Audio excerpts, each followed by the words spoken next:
Estamos de volta com o nosso curso O Poder das Câmaras Municipais. E nesse primeiro módulo nós estamos tratando de planejamento e transparência. E aí, gostaram da aula anterior?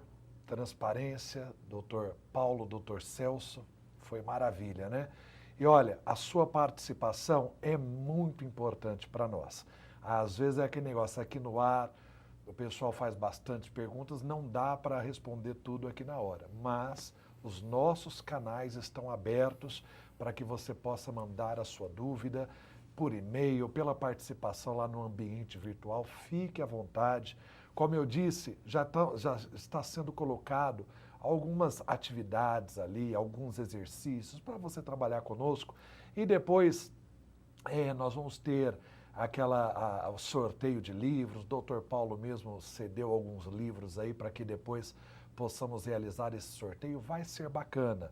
E aqui, hoje mesmo, você pode mandar perguntas para nós também, que são repassadas todas para que possamos responder através do fundap.vc@fundap.sp.gov.br. Esse é o e-mail, não deixe de participar. A sua participação, a sua opinião, o seu questionamento é muito importante para nós, até para aprimorarmos o nosso conteúdo aqui a cada aula que passa, né? E estamos na segunda aula desse dia e nós vamos falar agora sobre sistema orçamentário. E para isso eu estou aqui ao meu lado com o meu amigo Hélio da Silveira. Hélio Silveira está aqui comigo e nós vamos tratar sobre esse assunto. Ele que é técnico lá do Tribunal de Contas também, ele é agente da fiscalização financeira, chefe, e ele vem trazendo aqui um amplo conhecimento, uma ampla bagagem para nos orientar aqui nessa segunda parte da nossa aula de hoje. Tudo bem, Hélio? Bom dia. Bom dia, Alexandre. Bom dia a todos. Sem dúvida nenhuma, é um prazer estar aqui, né, mais uma vez, para falar sobre esse tema tão importante. E também estamos aqui nos estúdios hoje com um amigo, um querido ali do Tribunal de Contas, ele que é diretor técnico do Tribunal de Contas, o Maurício Queiroz, e ele também com uma ampla bagagem, um amplo conhecimento, só vem aqui para acrescentar ao nosso conhecimento nessa manhã. Bom dia, Maurício. Bom dia, Alexandre. Bom dia a todos. É um privilégio realmente a gente estar aqui conversando agora com quem tem a responsabilidade de aprovar aquilo que foi elaborado pelo Executivo. Já tivemos a oportunidade de conversarmos com o Poder Executivo sobre a grande importância que é o planejamento e agora essa oportunidade de conversar com os senhores responsáveis pela aprovação. É aquele negócio, né, Hélio, Maurício, transparência e sistema orçamentário, tudo a ver uma coisa com a outra, né? Uma aí interage com a outra a todo momento. E o primeiro tema que nós vamos tratar aqui do sistema orçamentário é a respeito de planejamento. É aquele negócio. Tudo que é mal planejado ou não tem planejamento, a chance de dar errado na frente é quase 100%.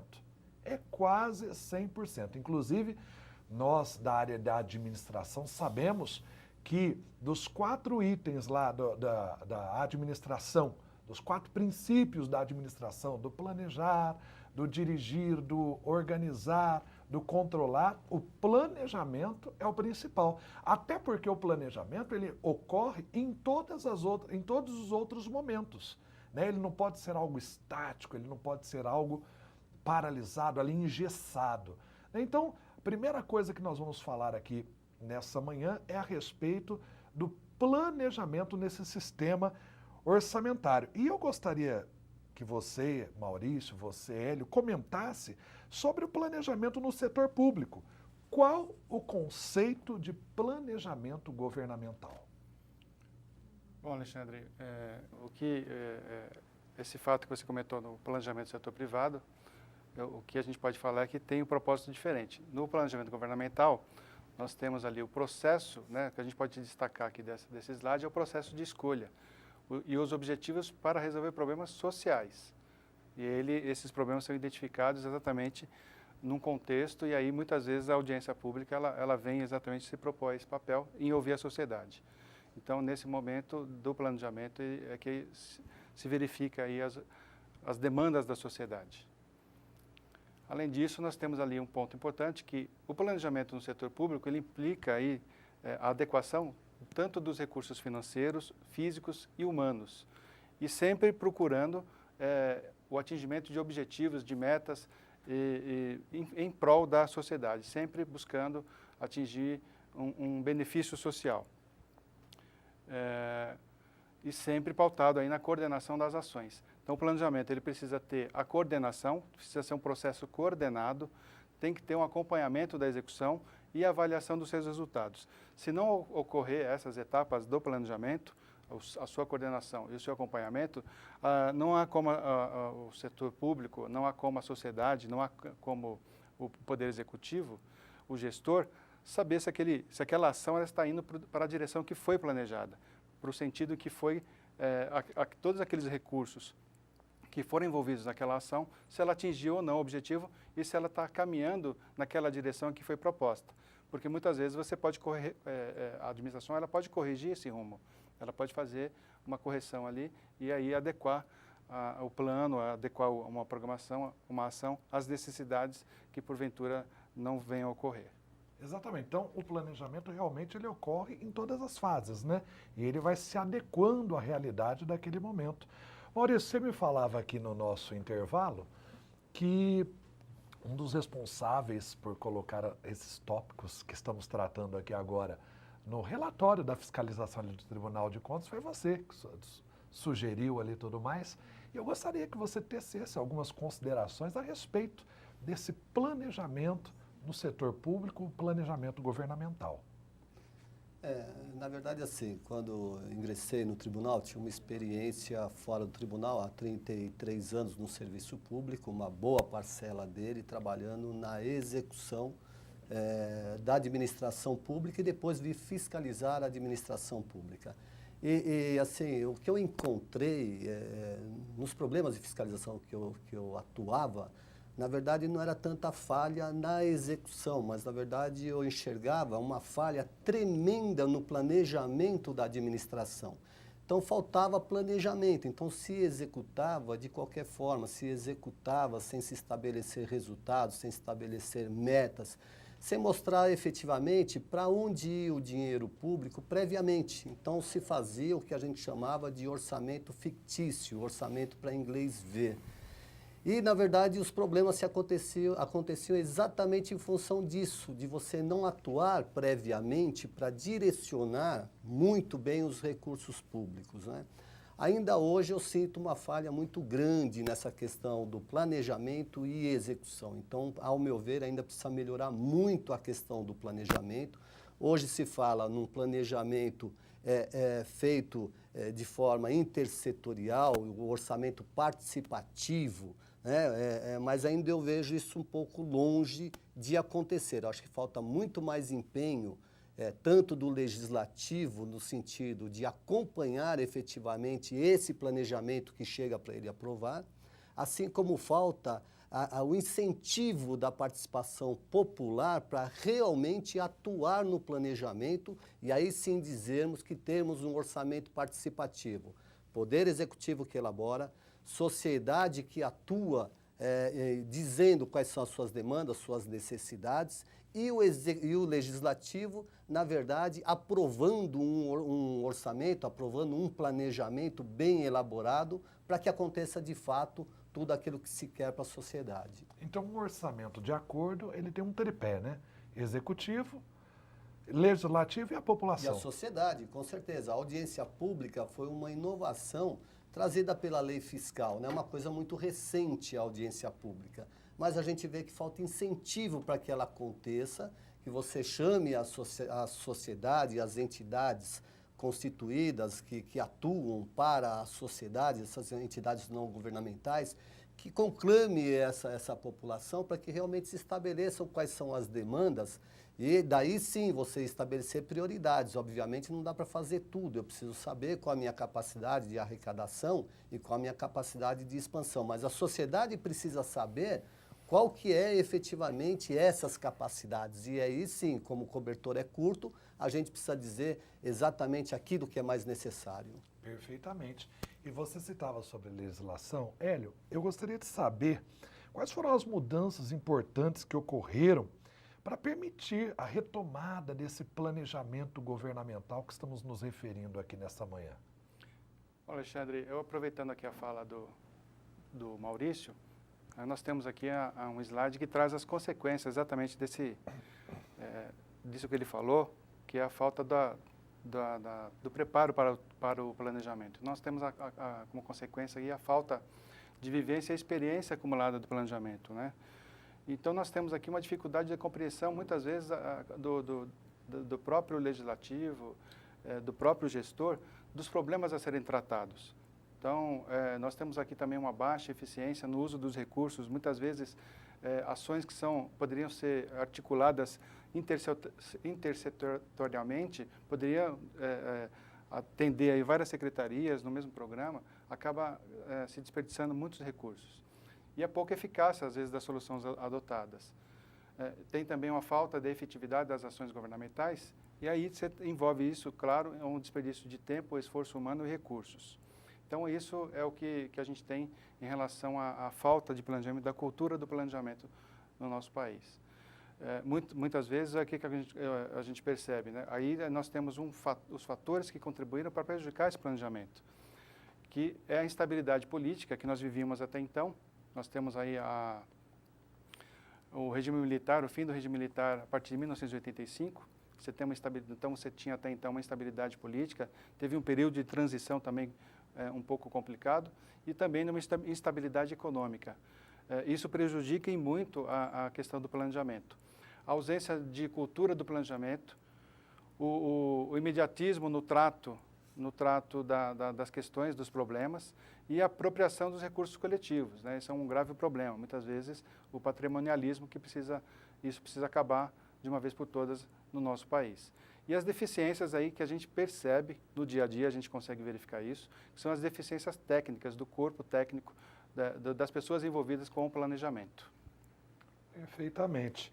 E como se estrutura o sistema de planejamento na administração pública municipal? Eu queria comentar, desculpa, Alexandre, eu vou comentar também essa questão dos marcos importantes, eu acho que eu acabei me perdendo aqui, que é exatamente essa questão que eu falei, do fim do governo militar.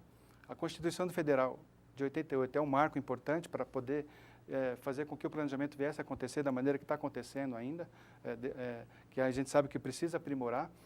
Nós temos o Plano Real de 94, que trouxe a estabilidade da moeda, que permitiu o planejamento. A gente pode fazer um comparativo aí com o que acontece hoje com a Venezuela, os nossos vizinhos aí, com a Argentina. Eu imagino como que deve ser fazer um planejamento orçamentário nesses países.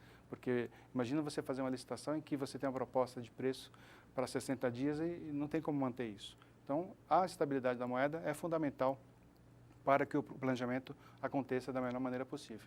E uma questão importante tem a ver com a Lei de Responsabilidade Fiscal de 2000, que trouxe a rigidez necessária e trouxe os parâmetros, né, para um orçamento seja feito de uma maneira eficaz e trazer as regras para definição financeira e orçamentária dessas peças orçamentárias.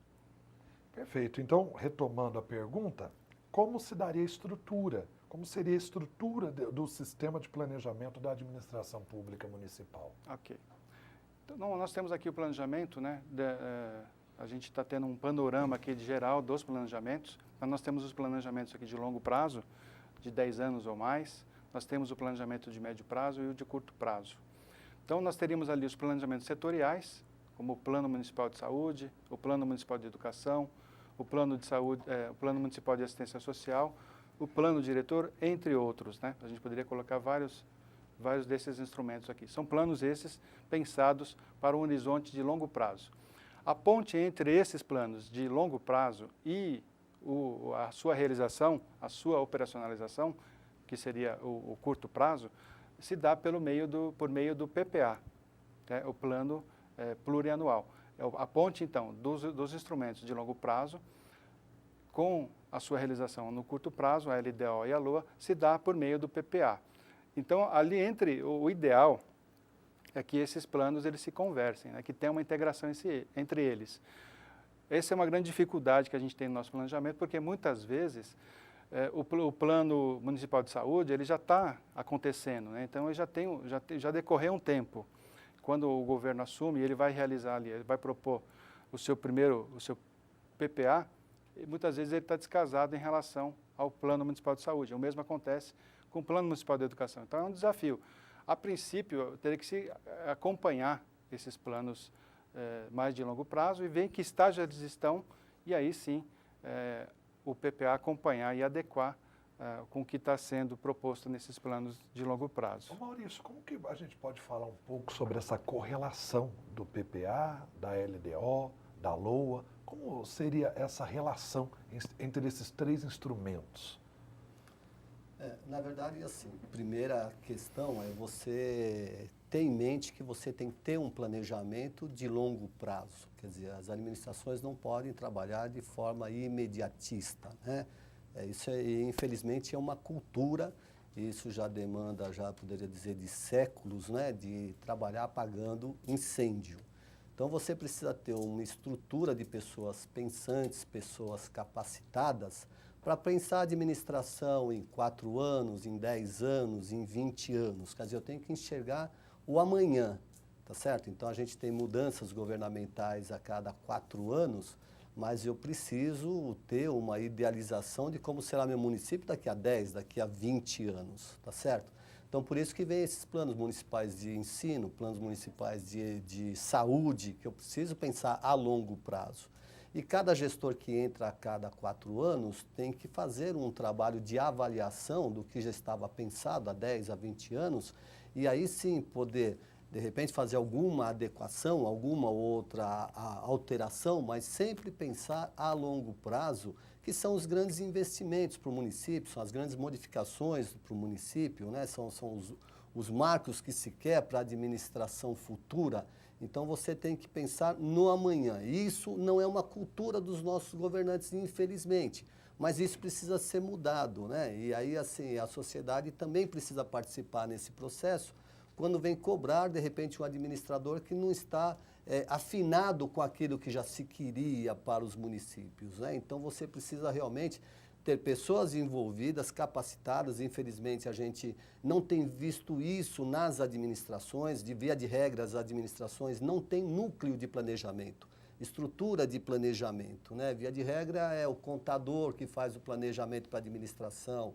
Não há um envolvimento setorial com o planejamento, não há um envolvimento com a sociedade com o planejamento. Então, precisa se trabalhar para que você tenha envolvimento com o planejamento. O planejamento não é de uma pessoa, não é do prefeito, não é do presidente da Câmara, não é do secretário, não é do contador, né? O planejamento são de todos os setores que integram a administração. Então, tem que ter envolvimento de todos, e isso precisa ser aperfeiçoado. Eu me recordo quando a gente iniciou aí a coordenação do Aldesp, fomos no município com uma arrecadação de mais de R$1 bilhão, que não tinha uma estrutura sequer para planejar gastos de R$1 bilhão, né? Felizmente, esse município, assim, com a nossa atuação, procurou capacitar pessoas, procurou estruturar para que realmente tivesse uma estrutura de planejamento contínuo para a administração, né? Quer dizer, não é um planejamento para uma gestão, é um planejamento para a vida da prefeitura. É, né? Aquele negócio, né, Maurício? Não há planejamento. E quando há, muitas vezes, é o planejamento do gestor pensando na reeleição daqui a 4 anos. Exatamente, né? Quer dizer, não se pensa longe. Isso é um grande problema, né? Isso não é o que a gente vê em outros países, né? Tive a felicidade de ver o planejamento de Barcelona, que se estruturou toda a cidade, né? Quer dizer, uma coisa contínua. Então, você vê que isso vai acontecer em 10 anos, vai acontecer em 20 anos, porque é um trabalho contínuo para que aquilo que se queria, aquilo que se moldou para aquele município para uma década, ela de fato aconteça. Independente da mudança governamental. Independente da mudança, porque o que é importante é o cidadão, é o serviço prestado para a sociedade, é isso que precisa ser aperfeiçoado, independente de quem entre, né? Lógico, o planejamento há que se ter adequações, há que se ter mudanças, mas não isso que a gente vê. De repente, uma Câmara Municipal propõe ou aceita alterar a lei orçamentária em 70%, chegamos a ver em 100%, quer dizer, é cheque em branco, quer dizer, faça o que se quer. E quem Isso perde não com pode. isso é a sociedade. Né? Todos perdemos. Todos Isso, perdemos. E assim, pelo que nós falamos até agora de sistema de planejamento de uma forma ampla e de uma forma geral, e pelo que eu observei, o sistema orçamentário faz parte dessa estrutura de planejamento. Esse entendimento está correto? E se estiver, como esse sistema está estruturado, Hélio? Muito bem, Alexandre, você tem razão. O sistema de orçamentário está incluído ali nesse rol do planejamento que você comentou. Então, o sistema orçamentário está estruturado da seguinte forma. Vamos falar um pouco da base legal aqui, que é o que nos dá o respaldo jurídico. Então, o planejamento, o orçamentário está previsto ali no artigo 165 ao 169 da Constituição Federal. Tem também seu espelhamento aí nas constituições estaduais e nas leis orgânicas municipais. Uma outra base legal importante é a Lei 4.320, de 64, e a Lei Complementar, como já citei, de 2000. E as portarias 42 e 163, portaria 42 de 99 e 163 de 2001, da Secretaria do Tesouro Nacional. São instrumentos importantes que vêm regular essa matéria. Então, a estrutura do nosso sistema orçamentário está assim definido, né? Ele está definido no artigo 165 da Constituição Federal. São instrumentos, na verdade, são leis ordinárias. Nós temos um primeiro plano ali, que é o PPA, que é o plano com validade de 4 anos. Nós temos a LDO, que tem um importante papel de fazer a ponte entre esse planejamento de médio prazo e definir as diretrizes, aqueles programas que serão prioridades na sua execução, no primeiro ano de execução, e que vai ser previsto na lei orçamentária anual. Um detalhe importante que eu quero comentar é que muitas vezes a LDO, você tem a ideia de que ela passa a vigorar só no ano seguinte. Na verdade, a LDO ela passa a vigorar a partir do momento da sua aprovação, porque é ela que vai definir as regras para a elaboração da LOA. Então, ela ultrapassa um exercício financeiro. E a questão da hierarquia, né, entre essas peças orçamentárias. Você tem que respeitar uma peça, né, de maior hierarquia, que seria o planejamento plurianual, por consequência, também a LDO e a LOA, que tem que respeitar cada uma dessas peças. Existe uma hierarquia entre elas e tem que haver integração entre essas peças, que acontece através das ações programáticas, dos programas de governo. Perfeito, Hélio. Nós temos um vídeo a respeito desse assunto que estamos tratando. Vamos ao vídeo e nós voltamos em instantes. É a peça que conclui o ciclo orçamentário do município. Esse ciclo se inicia com o PPA, o Plano Plurianual, passa pela LDO e chega finalmente à LOA. O PPA, como sabemos, é um plano de metas. Para sua elaboração é necessário que se faça um diagnóstico nos municípios, se levantem as necessidades existentes e se tracem objetivos a serem buscados e alcançados. A mensuração dos objetivos a serem alcançados se dá através das metas, que são metas físicas e financeiras, né? Então, partindo-se do PPA, nós temos o primeiro passo do planejamento orçamentário municipal. O último passo é a lei orçamentária, é a lei da execução daquilo que foi planejado desde o PPA, né? Enquanto no PPA nós temos objetivos mais genéricos, por exemplo, a abertura ou crescimento de mais 200 vagas na rede de ensino, a lei orçamentária anual traz o quê? Traz autorização para que se faça despesas com a contratação de uma empresa que vai construir uma escola para a abertura dessas 200 vagas, vai se autorizar a despesa para a compra de móveis e equipamentos para essa escola e vai se autorizar o pagamento de professores que vão dar aula nessa escola também. Então, o PPA é uma lei que prevê aquilo que se pretende fazer em 4 anos, já o orçamento é uma lei que determina aquilo que será feito dentro de um exercício. Agora, quem faz a ponte entre o PPA e a LOA, o PPA e a lei orçamentária? É a LDO, a Lei de Diretrizes Orçamentárias. Por quê? Porque não necessariamente vai se arrecadar nos 4 exercícios aquilo que foi planejado e aquilo que dava suporte, porque constou do PPA. Eventualmente pode existir uma queda de arrecadação, podem existir outros problemas que comprometam a realização daquilo que foi planejado. Então, a lei de diretrizes orçamentárias é quem vai definir, tanto na elaboração da lei orçamentária como na execução orçamentária, as providências que deverão ser tomadas pelo gestor do orçamento para que os objetivos sejam atingidos dentro do possível naquelas metas que foram traçadas no PPA. Então, assim se relacionam essas três leis. O PPA é um plano de metas, a lei de diretrizes orçamentárias escolhe do PPA o que vai ser realizado dentro do exercício e a lei orçamentária finalmente autoriza o prefeito a executar aquelas despesas para dar atendimento àquilo que foi planejado no PPA. Então, pelo que entendemos aqui, Hélio, Maurício, cada uma dessas três leis, a PPA, a LDO e a LOA, cada um opera dentro de um quadrante. Um é operacional. Como funciona isso? O que a gente pode dizer assim, o PPA seria uma carta de intenções, vamos dizer propriamente dito. Não é uma carta de intenções, são desejos, né? Quer dizer, estabelece ali quais são as metas para os 4 anos, quer dizer, o que eu quero realizar nesses 4 anos, é o chamado programa de governo. Então entra o prefeito, entra o governador, ou entra o presidente, fala, meu programa de governo para os 4 anos será esse, tá certo? Só que esse programa precisa ser executado, né? Essas pretensões precisam ser executadas e tenho 4 anos para trabalhar. Quer dizer, o que eu vou fazer em cada ano, em cada exercício que eu vou realizar. Então aí vem a lei de diretrizes orçamentária que vai dar uma diretriz para determinado exercício. Então, no primeiro ano de mandato, né, quer dizer, quais são desse grande plano de governo, quais são aqueles que eu vou executar no meu primeiro ano de mandato. Então, vou dar estabelecimento dessas prioridades para o meu primeiro ano. E vou estabelecer outras regras para essa lei orçamentária, né? A lei orçamentária, na verdade, é o que a gente fala de concretização das metas. Ali que eu vou definir efetivamente o que eu vou fazer e vou alocar recursos para atingir esses objetivos, né? Então, eu tenho aqui, nesses 4 anos, lei de diretriz, vou estabelecer dos 4 que eu vou fazer no próximo exercício, estabelecer nesse próximo exercício, e aí vou consignar efetivamente recursos. Então, a lei orçamentária vai fixar recursos para efetivar aqueles sonhos. Na verdade, seria isso, né? Obviamente que entre tudo que eu quero e minha capacidade de caixa, há uma diferença grande.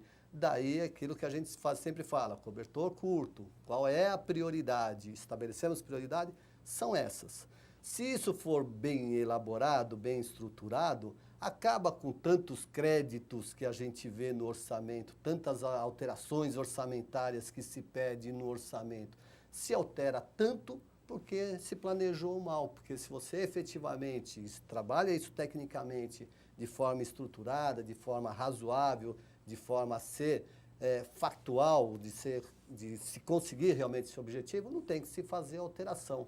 A gente equipara isso daí à nossa casa, tá certo? A gente sabe os recursos de cada um, né? O meu filho quanto ganha, minha esposa quanto eu ganho, se a sogra mora junto tem uma pensãozinha também, a gente sabe o quanto que a gente ganha e verifica, dá para comprar uma TV 42 polegadas ou dá para comprar uma TV de 27 polegadas? E é por aí, não é diferente o orçamento doméstico com o orçamento público, né?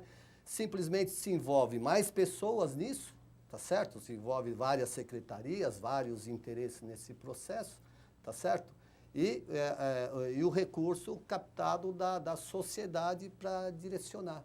Então, não muda muito do orçamento doméstico, não. O que dá para fazer e o que é prioritário dentro do que dá para fazer. É só a dimensão que é alterada. Exatamente. O volume que é maior e a família, né? Vamos dizer assim, a família é maior, né? Exatamente. Ô, Hélio, e dentro desse plano estratégico que é o plano plurianual, o que mais podemos tecer aí de considerações a respeito? Olha, eu trouxe aqui os slides que a gente pode acompanhar de uma forma mais detalhada. Nós vimos o panorama dessas peças orçamentárias, como elas se relacionam, e agora nós temos aqui em maiores detalhes que eu vou apresentar para vocês. Então, no primeiro momento aqui nós vamos enxergar, através desse slide, o ciclo do PPA. Então, nós temos um descasamento ali entre o mandato do chefe do executivo, quando ele assume, e o PPA. Então, no primeiro ano de governo, ele está ainda, está sendo executado, está sendo implementado ainda o PPA do governo anterior. Isso só não ocorre quando o governo, né, o chefe do executivo, ele é reeleito. E aí, nesse segundo mandato, ele vai executar o seu próprio PPA. Então, nós temos ali 4 anos, que é o ciclo do PPA, iniciando o primeiro ano, no segundo ano de mandato do chefe do executivo e terminando no primeiro ano do mandato subsequente. Então, nós temos uma particularidade aqui que é o seguinte, peculiaridade no primeiro ano de governo, né? Que é essa questão que ele está executando o PPA do governo anterior, mas tem uma outra questão. No primeiro ano, o chefe do executivo tem que encaminhar ao legislativo a sua proposta, o seu projeto de lei, plano plurianual. E esse prazo tem que ser encaminhado até 15/8 pela Constituição do Estado de São Paulo. Então, a Constituição Federal define um prazo, mas cada estado pode definir o seu prazo na sua Constituição estadual, ela pode ser definida de maneira diferente. E outra coisa é com relação ao prazo de devolução, né? O Legislativo tem o prazo para apreciar até 22/12. Então, a lei orgânica do município pode alterar essas datas? A lei orgânica também pode alterar, né, esses prazos, inclusive para ajustar essa questão da peculiaridade do primeiro ano, porque o PPA, quem vai balizar o orçamento vai ser a LDO. E muitas vezes a LDO ela vem antes da elaboração do projeto, a apreciação pelo Legislativo.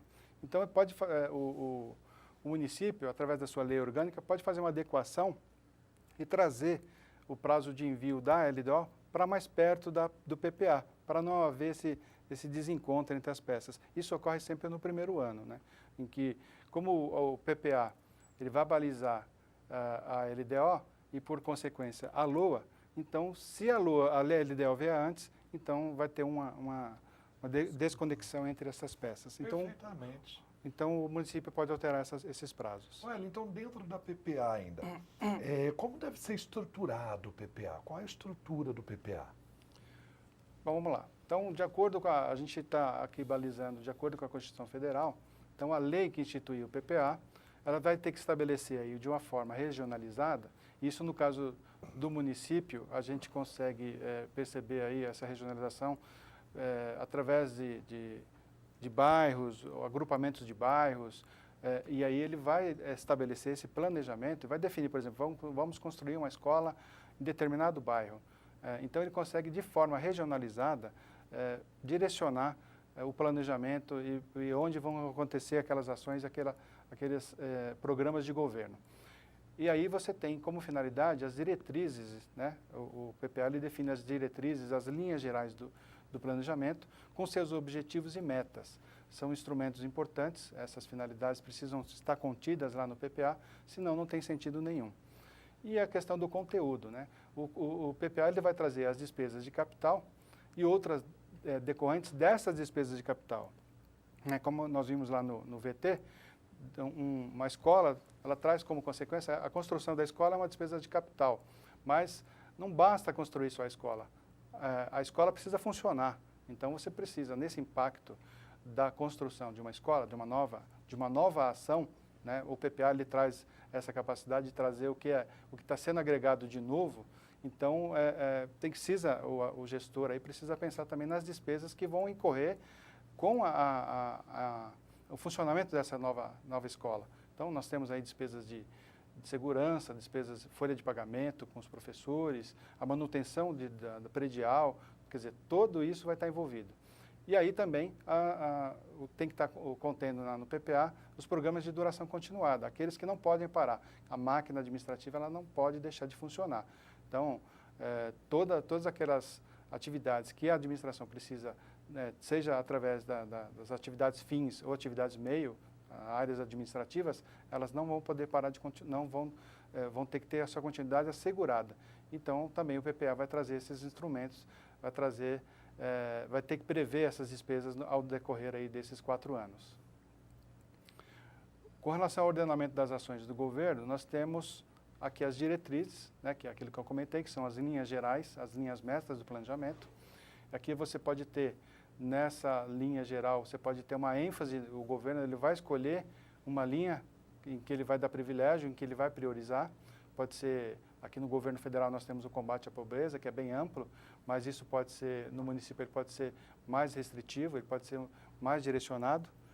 E a questão da organização, os programas aqui, ele visa, a estrutura do PPA, ele visa, tem essa linha aqui, né, diretrizes, programas e ações. E os programas visam exatamente organizar a atuação do governo. Então, ele é o elo de ligação entre o PPA, a LDO e a LOA. E aí nós temos, dentro de cada programa, nós temos uma subdivisão, que são as ações. E as ações são projetos, atividades e operações especiais. Ali está atividade, mas são operações especiais. Então, nos projetos, nós temos a criação e a expansão do aperfeiçoamento da ação governamental. Ele tem início e fim. Pode ser uma obra, como se tem uma escola, em que ela inicia, tem data marcada para iniciar e tem data marcada para ser concluída. Pode ser também uma ação não necessariamente ligada à obra, mas que uma capacitação, por exemplo, um treinamento que ele também tem início e fim. Nós temos a atividade, que aí sim a manutenção da ação governamental, que é decorrente da construção da escola, um posto de saúde, um OBS, e aí a manutenção. Essa manutenção tem que estar prevista ali no PPA através, com a nomenclatura que é dada tecnicamente, que são as atividades.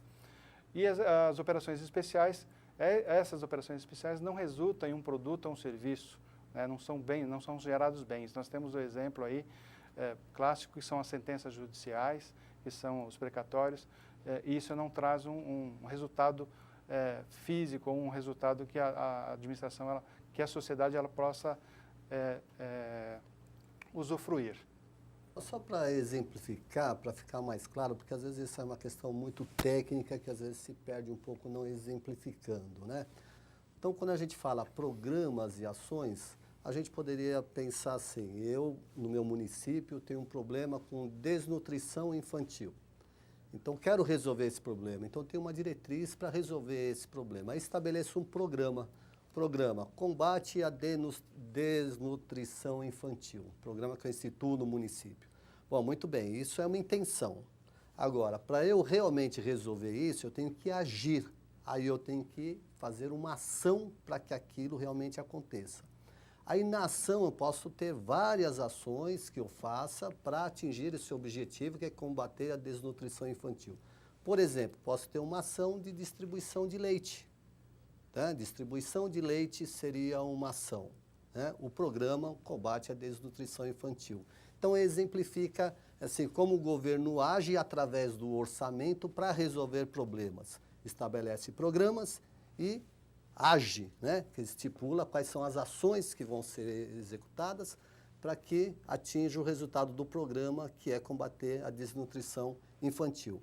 E aí essas metas quantificadas, pode dizer quantas crianças, qual é o meu problema de desnutrição, quantas crianças têm problema de desnutrição, e com a minha ação eu minimizei ou não isso, né? Quer dizer, então eu faço depois o monitoramento para ver se a ação governamental atingiu o seu resultado. Então vai do mais amplo até o mais específico. É Exatamente. como se fosse um funil. Exatamente, um funil. Então eu tenho que detectar o problema, mensurar esse problema, qual é esse problema, estabelecer um programa para resolver esse problema, estabelecer qual a ação que eu vou, como eu vou agir para resolver aquele problema, e depois eu vou avaliar se surtiu efeito essa minha ação. Aí eu vou avaliar se realmente aconteceu aquilo que eu queria, que era diminuir a desnutrição infantil. Nós até comentávamos alguns dias atrás, Maurício, a respeito dessa mensuração, porque muitas vezes se coloca assim, atender 100%, 90%. Como que é feito isso ali nas ações? Né? Porque, por exemplo, vamos erradicar a fome infantil, a desnutrição infantil. Como que é feito isso em quantificação? 90%, 80% em números. Como que é feito isso na PPA? Primeiro aquilo que eu disse em relação a você não envolver os setores, né? Quer dizer, quem conhece do problema da saúde é o pessoal da saúde, então ele tem que fazer parte do planejamento. Quem conhece o problema da educação é o pessoal da educação, tem que fazer parte do planejamento. Tem que se diagnosticar, tá certo? E quem vai diagnosticar são esses profissionais que sabem dos seus problemas e sabem o quanto que é esse problema. Infelizmente, quando a gente vê essas peças de planejamento aprovadas, a gente vê exatamente isso. Vamos realizar 100%. 100% do quê? Não se sabe aonde quer chegar. Na verdade, se gasta, mas não sabe efetivamente onde vai chegar com a aplicação do recurso. Por quê? Porque não houve um diagnóstico prévio, não houve as pessoas envolvidas com o problema para dizer exatamente qual é o problema e quanto que é desse problema. E aí, assim, esses profissionais envolvidos sabem com um determinado recurso se vai poder resolver, vai poder minimizar ou não, tá certo? Então, o que a gente percebe nessas peças, muitas delas sem estabelecer realmente metas e indicadores, e uma grande parcela delas dizendo que vai fazer tudo 100%, quer dizer, não sabe aonde vai chegar. Isso precisa ser aperfeiçoado. Então, preciso ter pessoas e pessoas capacitadas para fazer o planejamento. Até que para posteriormente possa haver o controle. Com certeza, e principalmente o controle social. Né? A gente já vê em algumas situações que o planejamento está sendo usado em campanhas eleitorais, no sentido de dizer, olha, eu tenho um programa social para atingir X, que era para gastar Y, no entanto, gastei muito mais e atendi muito menos. Hoje a gente já vê uso, né, das peças de planejamento nas discussões de campanhas eleitorais. Na própria campanha já é trazido. Na verdade, ele pode ser bem usado pela administração e também bem usado pela oposição. Por isso que quando se faz bem um planejamento e dá uma ampla transparência e se atinge os resultados, com certeza ele vai ser reeleito por muitas reeleições. Né? Perfeitamente. Doutor Maurício, olha, a todo momento que quiser inserir um comentário, o seu comentário para nós é muito valioso. Obrigado. Muito valioso. Não se acanhe, tá? Obrigado. E Hélio, então, podemos continuar sobre a estrutura da PPA. Como o Maurício comentou, né, essa fase do monitoramento, avaliação dos programas da ação governamental, nós temos aqui os objetivos, né? Todo programa, toda ação, ela tem que perseguir um objetivo. Ele deu o exemplo da desnutrição infantil, então o objetivo seria minimizar, né, a desnutrição no município, e aí o objetivo é exatamente esse. É o que se pretende perseguir, né? Reflete aí as situações em que aquela ação ela vai interferir no mundo real, ela vai transformar uma dada situação e vai agir para que aquilo se transforme numa situação melhor. A questão dos indicadores é muito importante porque é a referência a ser utilizada, né? Então você tem aí a questão da mortalidade infantil, né? Qual o índice que tá da mortalidade infantil naquele município, né? Como que está isso em comparação com os outros municípios da região, né? Aquela região administrativa. Então o indicador ele é a referência, é aquele que é o termômetro, né? Da ação, é o termômetro da situação em que está aquele problema, e aí ele vai dizer se periodicamente sendo comparado e medido, se aquela ação, se aquele programa de governo atuou de maneira eficaz e se mudou aquela realidade. Então o indicador é um item importante que precisa ter. Muitas vezes nós não encontramos nas peças de planejamento esses indicadores, o que é uma falha que compromete toda a sua implementação. E a outra questão também, um componente importante são as metas, né? A meta quantifica o objetivo, ela determina em qual medida aquela ação, aquele programa, ele vai atuar. Então, nós vamos atingir, na questão da mortalidade infantil, precisamos reduzir ou atingir um certo número de crianças. A mortalidade infantil, por exemplo, temos que reduzir em 10% a mortalidade infantil a cada ano, né, até completar os 4 anos do PPA. Então, a meta, ela estabelece onde se quer chegar. Ela quantifica o objetivo e define o parâmetro que a administração ela precisa perseguir para se alcançar os objetivos. Então, nós temos aqui uma divisão entre objetivos e metas, alguns exemplos que a gente pode verificar, porque nós temos ali como objetivos aumentar a expectativa de vida do cidadão. E qual é a meta? Alcançar aí a idade média de 75 anos. Um outro exemplo seria esse que eu falei, que é a redução da taxa de mortalidade infantil, que a meta seria alcançar 5 mortes para cada 1.000 habitantes. No máximo, né? No máximo. No máximo, destaque-se, no máximo. No máximo, é uma meta a ser perseguida. E o programa ali, a ação, ela vai estar atuando no pré-natal, vai estar atuando nas orientações, acompanhamento inicial nos primeiros meses dessa criança, né, um programa que vise esse acompanhamento para atingir essa meta. Precisa acompanhar essa meta para saber se ela está indo no caminho correto. Outro exemplo a meta é o contrário, né? Ela tenta reduzir ali o número de assaltos, né? Está ligado à segurança. Então, de 100, né? Reduzir de 100 homicídios para assaltos, né? De 100 para 50 por mês. Então, é uma meta também que precisa ser alcançada, e aí pode ser ronda, né? Aumentar o policiamento em determinadas regiões. E aqui nós temos o ciclo, né, o ciclo do planejamento, né? Nós temos aqui o problema, que é a demanda, né, da sociedade, o planejamento expresso em programas, a execução desses programas, o monitoramento, a avaliação e a revisão. Esse ciclo se repete, né? Ali nós temos o impacto dessas ações na sociedade. E aqui nós concluímos o ciclo, né? Então, assim, entendemos a estrutura desse PPA. Agora, Maurício, eu queria... Só para trazer aqui um debate, qual é o tratamento dado pelo Tribunal de Contas a uma peça tão importante como o PPA na sua avaliação, na sua fiscalização? Bom, na verdade, assim, ele tem muito reflexo em todo o trabalho da fiscalização, né? Assim, o primeiro instrumento que a gente pede na nossa prestação de contas é as peças de planejamento. A gente quer saber o orçamento que foi elaborado, qual que era a capacidade de arrecadação do município, se o município realmente executou esse orçamento dentro dessa capacidade, se acabou executando mais do que era capaz, se gerou déficit em termos de gasto, né? Isso é muito importante na avaliação das contas, né? Quer dizer, gastar mais do que se arrecadou ou se superestimar o orçamento para gastar mais é um ponto negativo para a administração.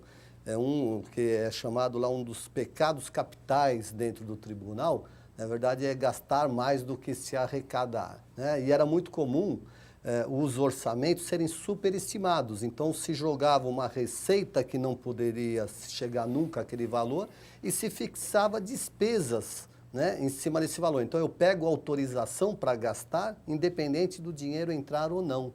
E aí vem os gastos, e aí vem o endividamento. Então, assim, diria que o primeiro quesito que a fiscalização olha é essa situação de desequilíbrio ou equilíbrio orçamentário, né? Além de um trabalho que está sendo iniciado, né? Isso a gente já tem num trabalho nas contas do governador, que é acompanhamento de programas governamentais. Verificar se o programa que foi estipulado pela administração foi executado, foi bem executado e se atingiu os resultados que se queriam. Então, esse trabalho inovador das contas, da avaliação das contas do governo, está se expandindo para as contas municipais. Então, agora, a fiscalização, além de ver vários procedimentos, aplicação de ensino, aplicação de saúde, financiamento, endividamento, também está passando a avaliar os programas governamentais e a execução desses programas governamentais, né? Então, daqui para frente, peça de planejamento vai ser muito mais vista pela fiscalização, com certeza. Diante, então, dessa visibilidade da peça de planejamento, pelo Tribunal de Contas, uma dúvida que fica ela pode ser alterada na sua vigência, no seu decorrer ali?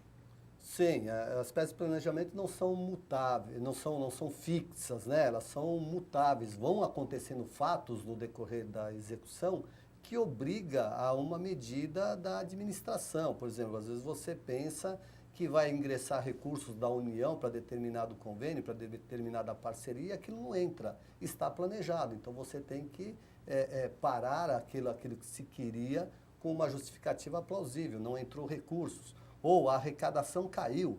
Eu previ arrecadar, mas hoje a gente está vendo uma situação econômica um pouco complicada, está se consumindo menos, está se gastando menos, está entrando menos tributo, então há necessidade de fazer uma adequação nesse orçamento. Então, ele é passível de mudança, sim. Não só a lei orçamentária, como a lei de diretriz orçamentária, como o PPA. Então, se eu estabeleço metas fiscais na LDO e no decorrer do ano ela não vai acontecendo, e eu tenho uma necessidade emergencial, por exemplo, eu tenho que promover uma alteração nessas peças. Por isso que ela tem que ser acompanhada mês a mês por quem a elabora e por quem a executa, né? Tá certo? E o legislativo, no seu papel, tem que ter um acompanhamento e saber que vai vir alterações do executivo